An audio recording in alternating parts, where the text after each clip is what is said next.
Hey everyone, and welcome back to the podcast. I'm very excited today to talk to Lara Charlotte.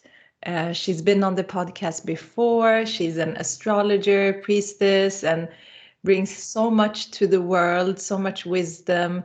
And she's been on the podcast before. We talked about the Venus cycles, and we just spoke about that. It was about 1.5 years ago when it was the big Capricorn cycle, and today we're gonna focus on Venus as well. So welcome back.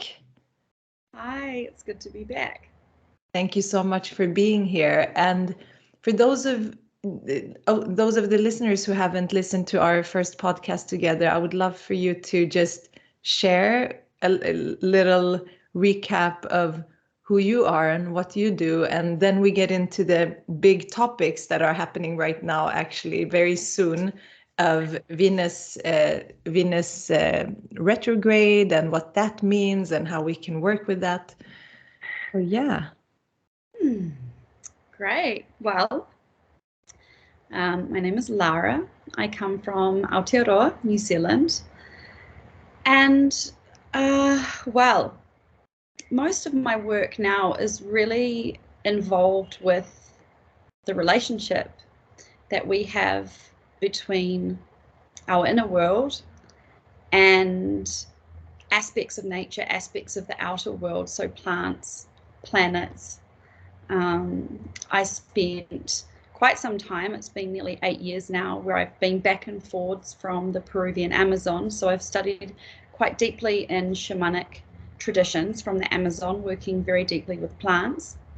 And it was actually through my work with plants that the planets and the medicine of astrology started coming in really strongly. And so I've been studying astrology for about 6 years now, and even longer. But in 2018, I had a very powerful personal experience, a very challenging personal experience, but through that, Venus stepped into my life as a powerful force of initiation, also alongside working with the rose, and many just fated synchronistic things unfolded, and a body of work emerged through me, which I have called the Path of the Rose. And that is the name of my website. It encapsulates, it's like the altar for everything that I offer and bring forwards. So this is really working with the body, working with the heart, working with devotion, understanding the way that the feminine current moves through us and can really be this incredible vessel for healing, for transformation, for expansion of wisdom and consciousness and purpose and pleasure in life. And yeah, I guess that kind of sums it up. That's so beautiful. And I remember you sharing that as well in our last call. And now when I think back, I think like the way we connected was Goddess Ishtar, actually, which is the great grandmother of Venus, or it's like the even more ancient aspect of the same goddess. So that's very interesting. And we've both been doing different things since we last talked and connected with her in different ways in priestessing as well. So it's really exciting to connect again. And so when we're recording right now, we're in June 2023. So now Venus has just entered Leo, and she's gonna be retrograding very soon. So maybe for people, because we talk about star points, the Venus star points as well, maybe for those that haven't tapped into that aspect of astrology, maybe we can speak about that first and then what this cycle means, because it is a bigger cycle than we think, right? When we start talking about the retrograde. Yeah, sure. So yes, Ishtar Inanna, that is the Sumerian, Babylonian, Mesopotamian roots of a lot of the astrology and mythology that we have about Venus today. So yeah, that was our connection. Right now in the sky, if you were to look up at sort of just after dark in the west, Venus is extremely high and bright. On the 4th of June, she reached maximum elongation, maximum height in the evening sky. So she's very high and bright right now. And then just a couple of days later, she entered the sign of Leo in the tropical zodiac. That cycle of her passing through Leo is going to last almost 3 months. This is like a very long stay because of the retrograde. So she's going to move forwards all the way to basically the last degree of Leo, and then retrograde back, and then move forwards again. And during that time, she will drop in the evening sky, getting lower and lower and lower until she disappears. And she will disappear into the rays of the sun. And at that time, she will be the closest to Earth that she ever gets. So this is Venus between the Earth and the sun. That moment of invisibility is where we get the 40 days and 40 nights of the Venus retrograde. You know, it's that very biblical 40 days and 40 nights number that appears across various traditions. And then she will be reborn as the morning star, rising in the eastern sky just before dawn.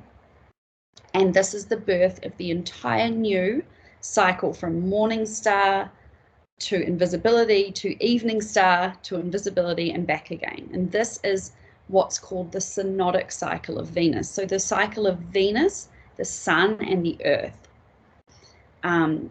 When we look at the star points, which was coined by an amazing astrologer and teacher, Ariel Gutman, this talks about a point being made in the sky every time Venus and the sun come together.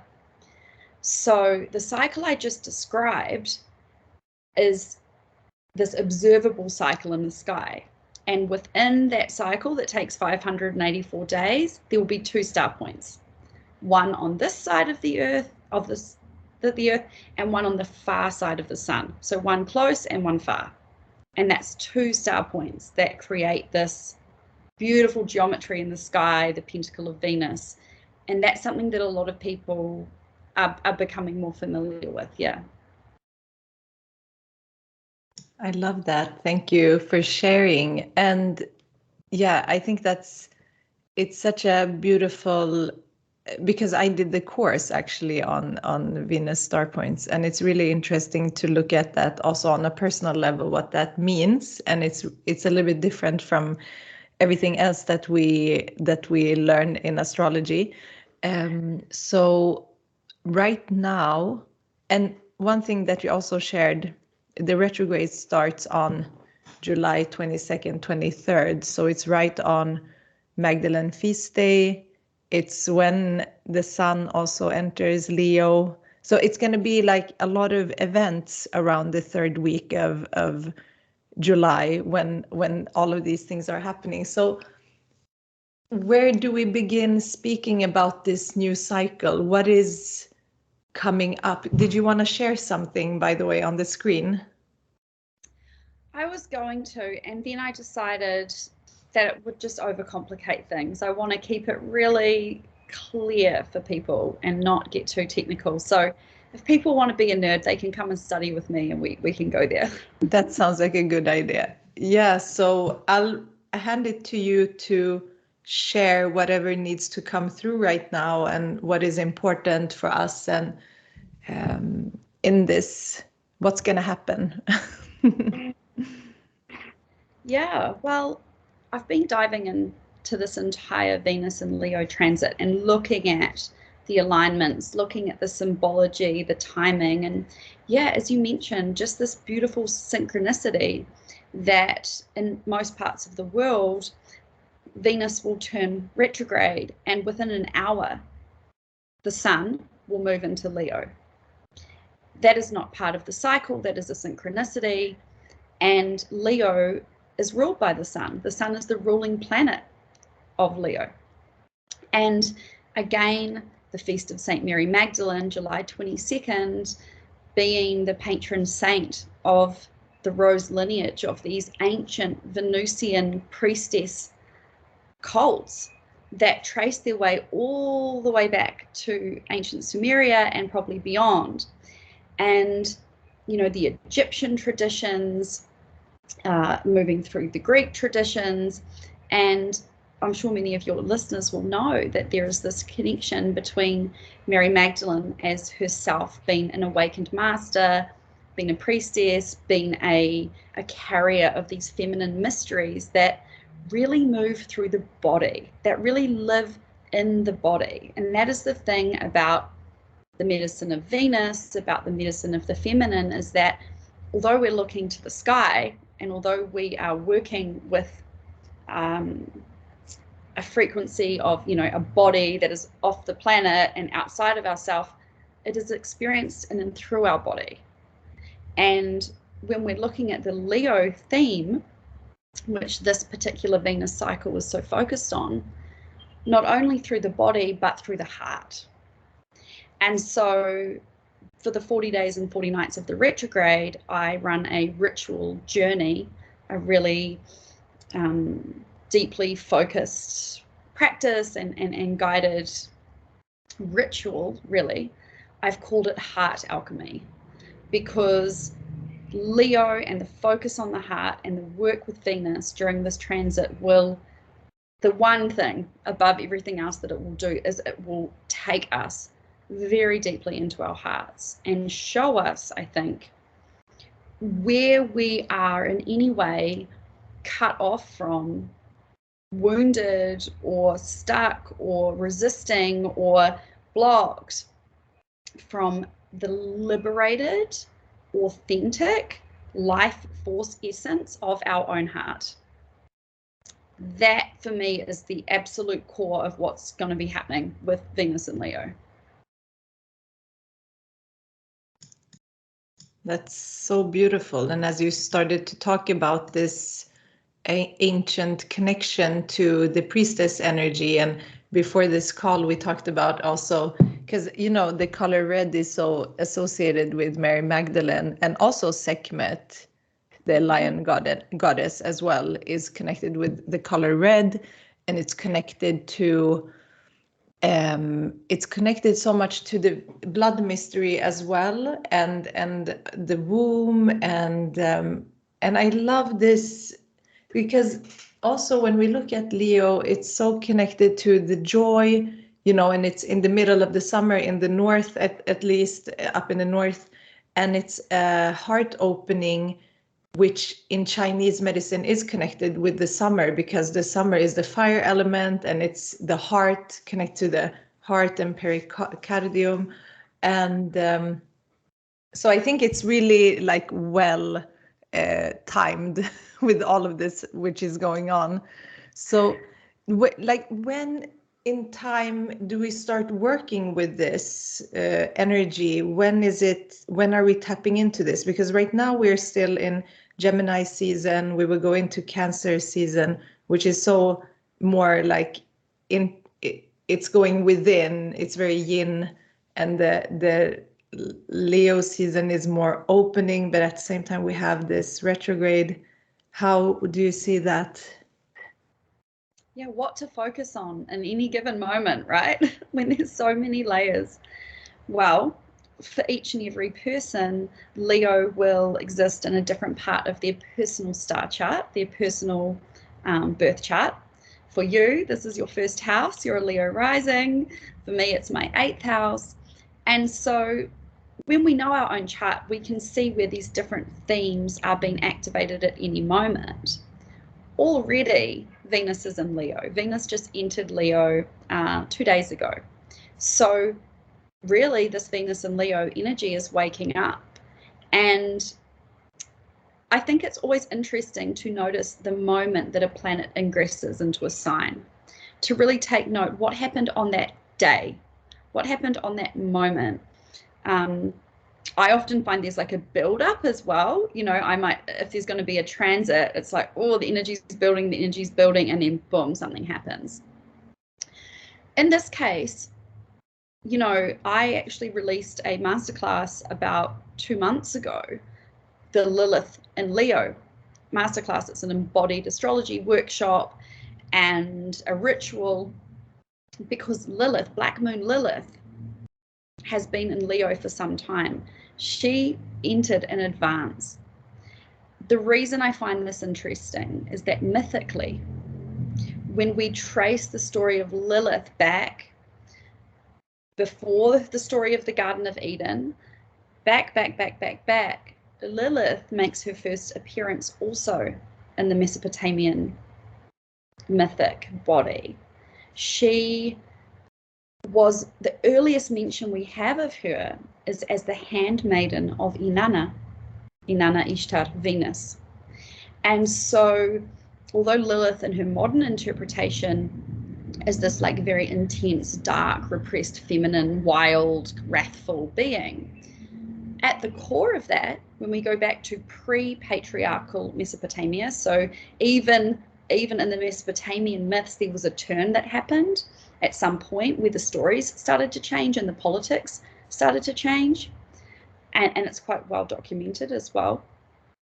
But way back in the beginning, Lilith, Black Moon Lilith, who she is in astrology, was the handmaid of Inanna that was bringing people to the temple to be initiated by the goddess.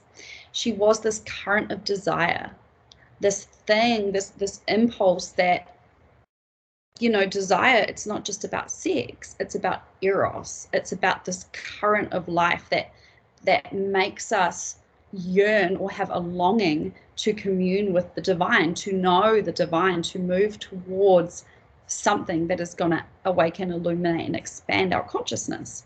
You know, it's an evolutionary impulse. The evolutionary impulse, to breed and reproduce and make babies, but also to expand spiritually. And so at her core, as this ancient earth energy, this ancient natural deep feminine current, Lilith has been in Leo for some time, really already working in the background, preparing the temple in some way for Venus's arrival. And so what we can look at is like, where now in this moment already with Venus and Leo, what is the condition of your heart? At this, you know, even if you just beyond the mind, drop in and place your consciousness in your heart, what do you feel there? What do you notice? Is it achy? Is it tight? Is it open? Is it beaming? What's going on? And these are the whispers already of what's about to unfold over the next 3 months. Yeah, that's so beautiful. And so, I mean, we had a lot going on with the eclipses and everything, and wrapping that whole cycle up, and now we're moving into this new energy, and when it comes to the start point, so you mentioned it was 500 and how many days is it? I've forgotten actually. 584. 584. So during that time, so we're beginning like this big cycle. What will be, so do you see that as also affecting the collective and the individual, depending on our chart, of course, like where will, and how is that connected to the other cycles that's going on at the same time, like the levels? Yeah, without a doubt. So the key dates, I have a really amazing in-depth Venus and Leo workbook, guidebook, that breaks down all of the dates, you know, from the ingress, which just happened, through to the retrograde shadow, to the start of the retrograde, till when she meets the sun, all the way through till her rebirth as a morning star, and to when she leaves Leo. So do you have a Patreon or something? Or I don't know, maybe we could drop a link in the show notes. People can have access to that through my Substack as well. It's going to be on there. Yeah, thank you. If people want to really track it, you know. But like I say, we've already got Venus in Leo. When Venus entered Leo, the first thing that happened was she made an opposition, a direct opposition to Pluto in Aquarius at 0 degrees, because Aquarius sits opposite Leo. In astrology with the zodiac, you know, there's just this incredible depth of intelligent design, and sign oppositions are like the yin and yang energies. They contain the seed of their opposite within each other, and they balance and complement each other in a really interesting way. So Pluto in Aquarius, we have been experiencing for the last couple of years Pluto moving through the final degrees of Capricorn, where it's been since 2008. Pluto is a just incredibly potent force of transformation, of purification, of evolution, and, you know, the Lord of the underworld. I also really experience Pluto to be quite a Shiva type energy. You know, Shiva, the destroyer of what? The destroyer of illusions. But for the illusions to be destroyed, they have to be revealed. So all of our issues around power, the corruption of power, the way this is playing out in our economy, in our laws, in political fields. Pluto was very involved astrologically in the pandemic. And so as Pluto nears the end of his work in Capricorn, he moved into Aquarius, and we've had just a few months of Pluto in Aquarius just showing us, just being like, this is maybe what's coming. This is the start of Pluto in Aquarius, and then he's going to back into Capricorn and move back, and by November next year we'll have Pluto in Aquarius for 20 years. Okay, so this is era defining for the collective. Each and every one of us is invited to contribute and participate in the co-creation of which direction things will go. Because with Pluto, there's a very dark flavor. We are invited to look at the shadows, and Aquarius has so much to do with new technology, systems. It's a Saturn ruled sign, so systems of innovation, systems that really affect the collective, because Aquarius rules over friendship and community groups and the 11th house. But there's a real vibe at the moment on Earth of this like tech dystopia. You know, we've got the rise of AI, we've got a lot of biotech stuff changing, we've got the massive developments economically. Crypto, which way is it going to go? Will we have central bank digital currencies? What does that mean for things like the introduction of surveillance states and social, you know, a lot of stuff that has people scared.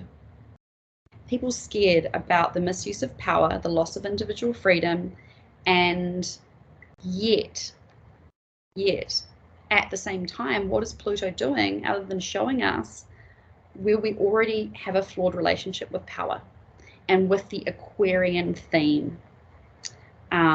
So why I find this interesting is that we have this exceptionally long Venus and Leo transit happening directly opposite Aquarius.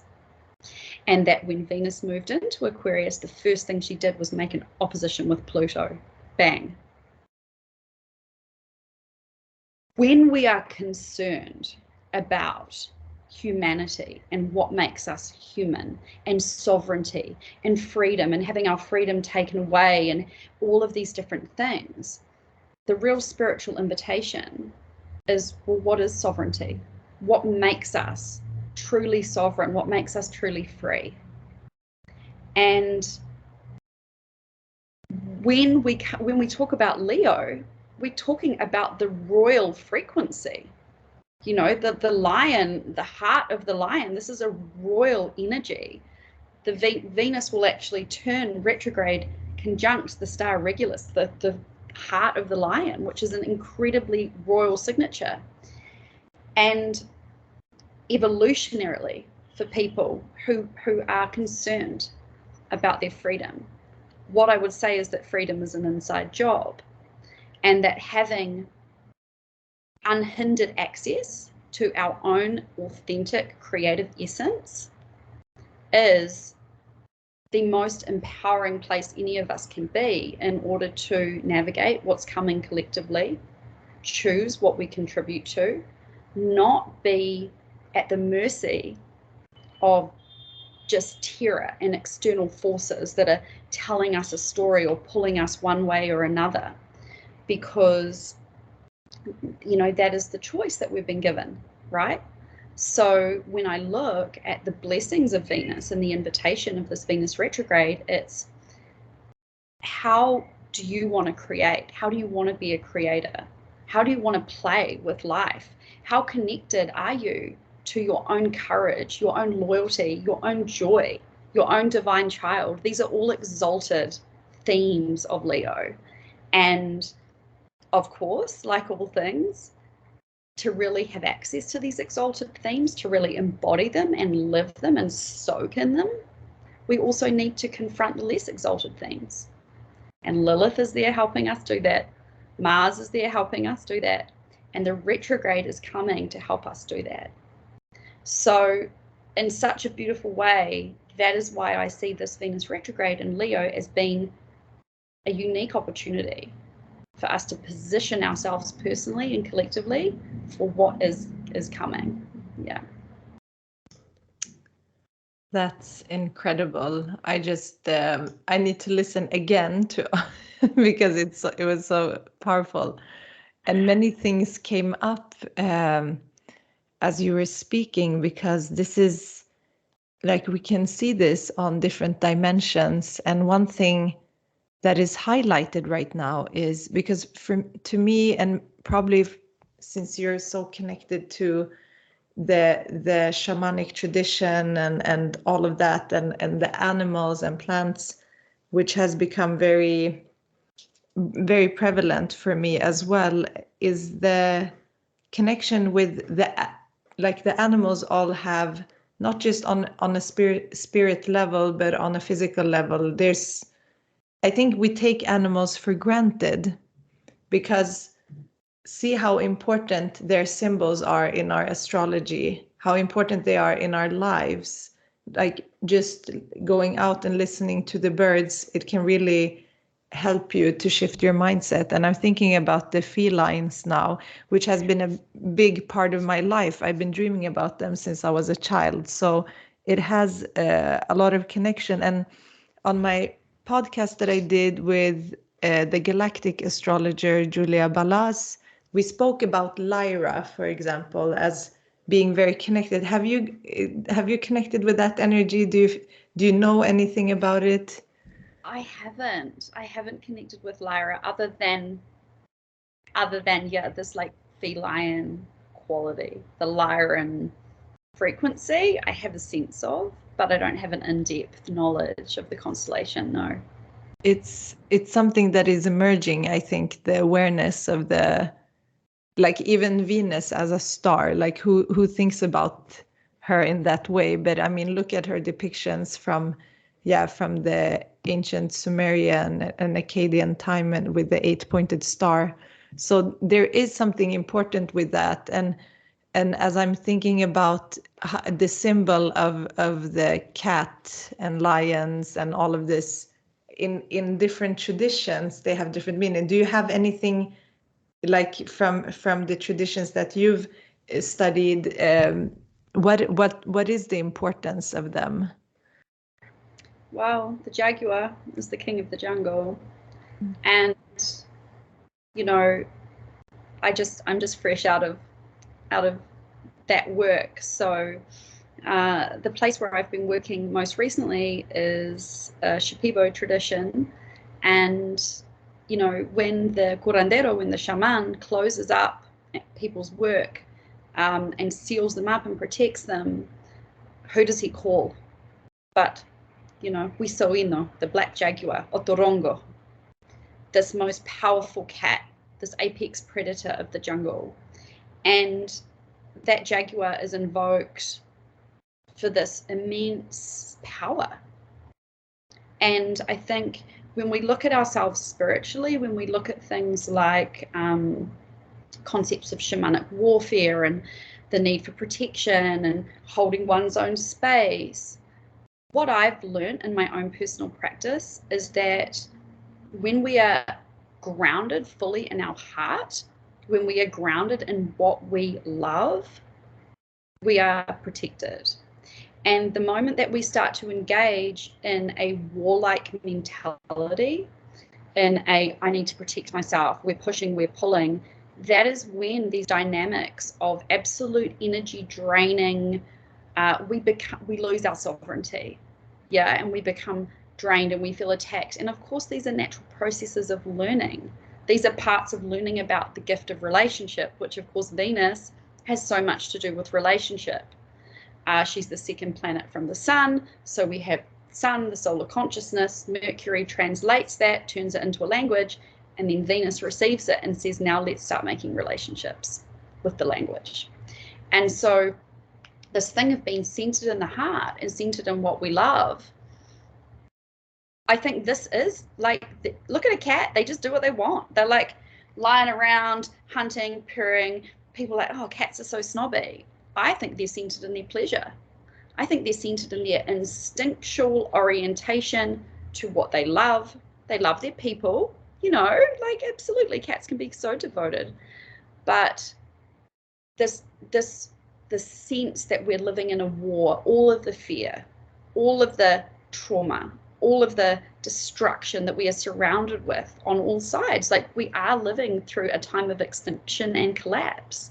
We are in the Kali Yuga. There's no, there's plenty of people that don't believe in climate change or have differing narratives, and there's so much polarization. But whatever story you prescribe to, it's not hard to see that we're living in a time of great change and great destruction, and it's full on. So how do you want to position yourself during that time? Do you want to be constantly pulled outside of yourself in fear and feeling like you need to defend yourself and protect yourself from everything that's coming at you? Or do you want to be centered in what you love, creating incredibly rich, deep, nourishing, strong relationships with what you love? Plants, animals, stories, ancestors, art, creativity, whatever your passion is, whatever your gift is, the people you love. And the power of those relationships is what protects you. The power of that love is what keeps you safe. And does it keep you safe from death, old age, sickness, all of these normal human suffering experiences? No, because we can't actually avoid that no matter what we do. But it keeps your soul and your spirit and your consciousness sovereign and whole, so you can choose what you're doing and where you're going and what you're participating in. And I think that is the meaning of sovereignty, and that is the highest expression of Leo medicine. So that's what's on offer if we choose to work with it and dive in to this period of time. And that's why Heart Alchemy is happening again. That's why, I'm so excited about this time, because I see it as just an incredible opportunity. Yeah, that's so beautiful. And two things that came up was Venus and our values as well, right? If we connect our values to our heart and not the mind and the ego, I think values is really the core of the issue, right? Because our values guide us to the actions that we have, our intentions, and re-evaluating is really important for everything, for the environment, for how we're living. And another connection with the cats that came up for me is the Norse goddess Freya, who's riding like in a carriage, and the cats that are pulling her, and she has something on herself from the cat. So it's really connected to the divine feminine mystery. And I really love that you're doing the Heart Alchemy. So can you tell us more about that and what that means, and what can you expect if you join that? Because I've joined it before. It was amazing. And I love that it's the sacred days. And as you said, it's so even in my culture, like 40 days, even 40 days of grief, like that's like standard. Yeah, it's so I would love to hear more about the heart alchemy. 40 days of grief, that just touched me really deeply. So heart alchemy, yeah, this is a ritual journey that I run during this time where Venus is retrograde and invisible. It is a group container that we open with a live call, and basically people are guided in a really embodied way. So we work a lot with the sensations of the body, with the energies of the body, so that people have a direct and personal experience. I'm not interested in just like dogma and just telling people what to experience. It's opening a space for direct revelation. And we have 3 live calls over the 6 weeks. Each of those live calls is a ceremony, a ritual, working directly with the deeper layers of what's happening astrologically. I time everything. I time everything to make it easier. It's like, if you want to get a suntan, go outside when it's sunny. You know, if you want to work with the current of Venus in the specific way, we time it with the transit. The other weeks in between, through our online community, people receive videos, receive rituals, receive transmissions and downloads. But the core invitation is to have a small daily practice for the whole 40 days. So it's a commitment to a period of time where you give your time, your attention, your sincere intention to Venus and to this process as an offering to receive the transformation.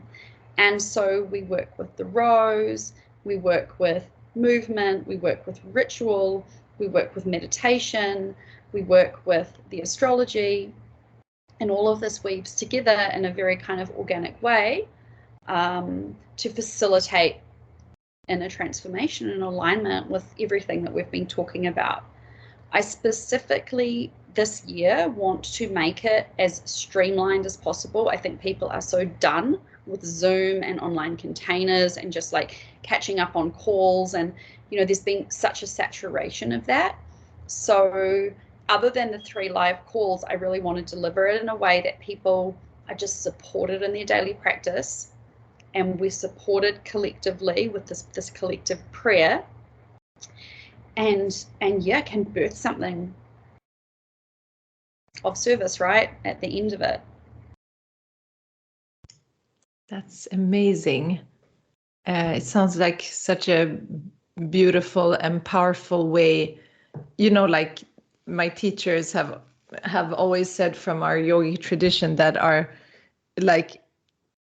spiritual practice, our sadhana, is the most important thing that we have to prioritize. And sometimes it's hard to like keep that going, and this helps also to get into it. And then if it's also embodied practices, it's not just, it's so important in working with these energies that we have embodied experiences and our personal gnosis of being able to receive and download and to integrate, and there's so many processes.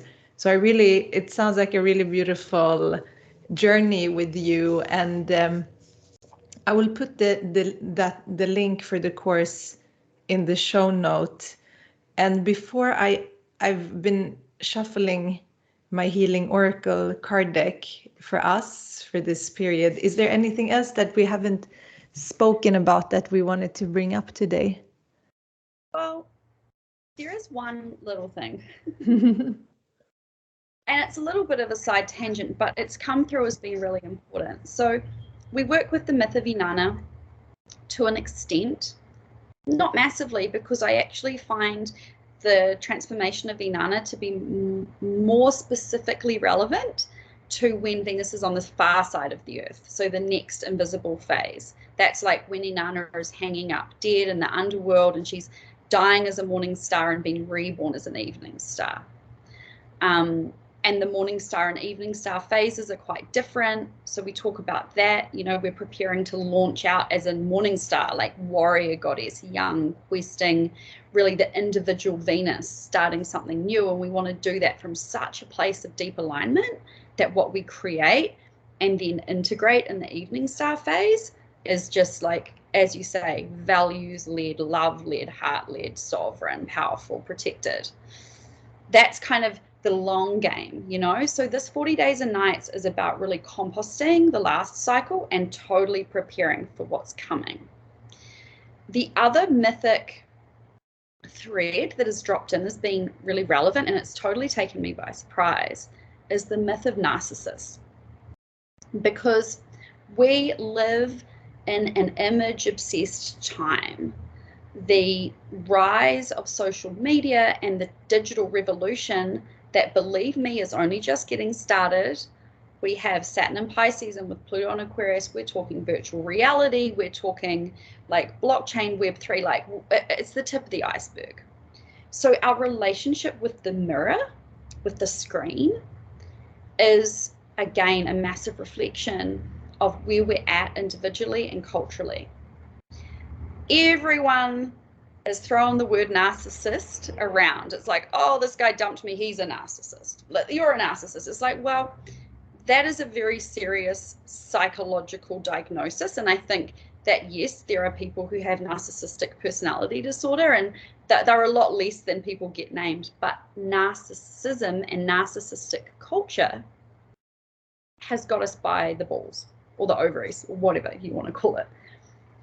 A culture that is driven by being obsessed with the way that your own image is reflected back to you from the outside, rather than the internal experience of your own essence, is a culture that is incredibly vulnerable to predatory systems of economy, things like really parasitic, like capitalism in its worst potential form.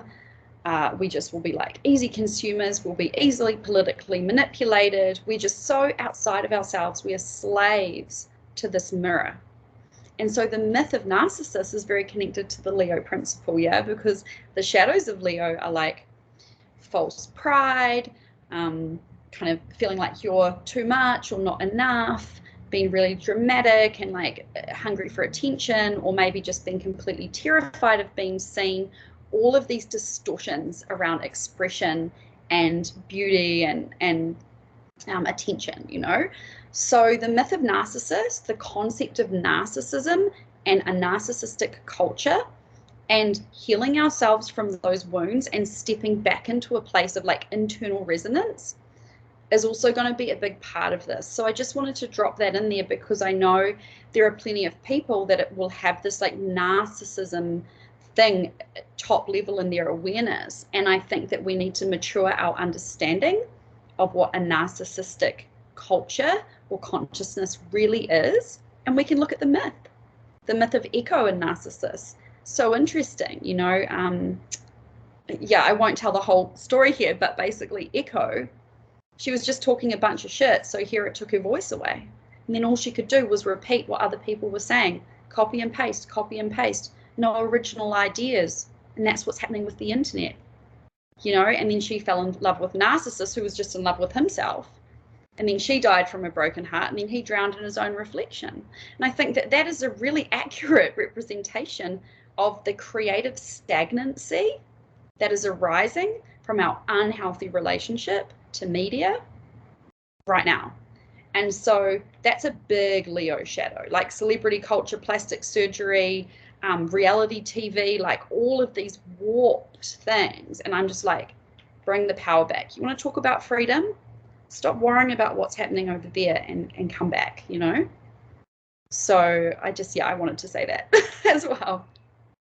That is such an important thing to bring up, because this is, yeah, I mean, things are not as when we grew up. Things have changed a lot, and I'm glad I'm not a teenager right now.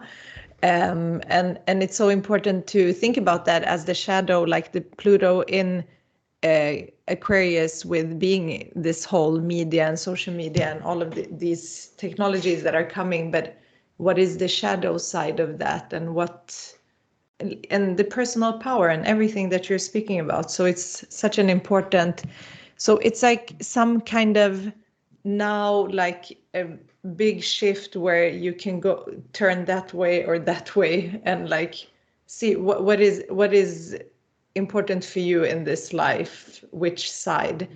And social media has made like fed this narcissistic behavior, and yeah, it's really important to observe that. So I'm really glad that you shared that, and interesting with the mythology, how it's like history repeats as well, and there's something in that archetype that is coming through. So that's super interesting. Thank you so much for sharing that. And I'm really like curious which card that came up. So just before we started, I showed this, just speaking about Venus in Leo. I mean, wow. This whole, like even the one up here that Lori Menna has created, this winged star. It's so connected with everything that we spoke about. And we got actually the solar plexus card from so these cards have different focus on healing, and this one is connected to the energy healing theme. And this, you can see there in the middle the indigenous Kurdish symbol of the sun, which women tattoo on their face still. And also, yeah, and the fire mountains actually in northern Kurdistan. So it's really connected to Leo and the heart. So it's my passion and visions are expansive as the sun. And it's, yeah, and number 33. So I think that's really, really potent for us to, there's some heart expansion, some, also this is connected to the solar plexus chakra, which feeds into the heart. Like, what do you feel when you see the card, Lara? It's I feel like going, oh. Manipura chakra, the divine will, the Agni, you know, the fire in the stomach too, and the way that feeds up to the heart, and this passion, this drive, this genuine energy. I mean, the synchronicity is beautiful, and I didn't know you had a card deck, and they're beautiful, and I'm so happy that now I know they exist. But yeah, I mean, the fire mountain, is that a volcano or is it a mountain that represents fire? Well, this is such a mythical mountain, and you know the Kurdish regions are said to be, and this mountain where Noah's Ark, you see the big one up there. Yeah, these are, yeah, this, I first connected it actually to a spot. So what this came up as a channeled message because I wanted to work with the different places on the earth. It's only the energetic healing cards that have that specific places that are connected to. And this mountain is so ancient, and it runs through and down to Armenia and Kurdistan, and it's just really interesting why it's called the fire. But we are also called the children of the fire and the sun. So we have always had that connection to fire and sun. So it's interesting to know, like, where did it originate? Probably it's very ancient, and you know the most ancient temples have been found in Kurdistan. So Göbekli Tepe and all of these. So this, so it is the sun within the sun as well, and it's connected to the feminine because of these symbols that women have tattooed. Which is a very old tradition, and you can see still the older women who have it, and they do it with the needle. Yeah, so this one really also asks us to work with that fire, because I feel like it also feeds the heart fire, and it is that ascend up to, you know, like coming from the womb, and then like the waters of the womb and the fire and everything. So this is really also like taking steps forward, I feel like, right now, and we are connecting to this fire energy right now with Venus there, and in the northern hemisphere with the summer season as well. And I mean, even if you're in the southern hemisphere, working with this can be beneficial because you work up that inner fire even if it's cold, and it can benefit the waters as well. So yeah, thank you for also giving your interpretation. I really love that. So is magic and the synchronicity, you know, yeah.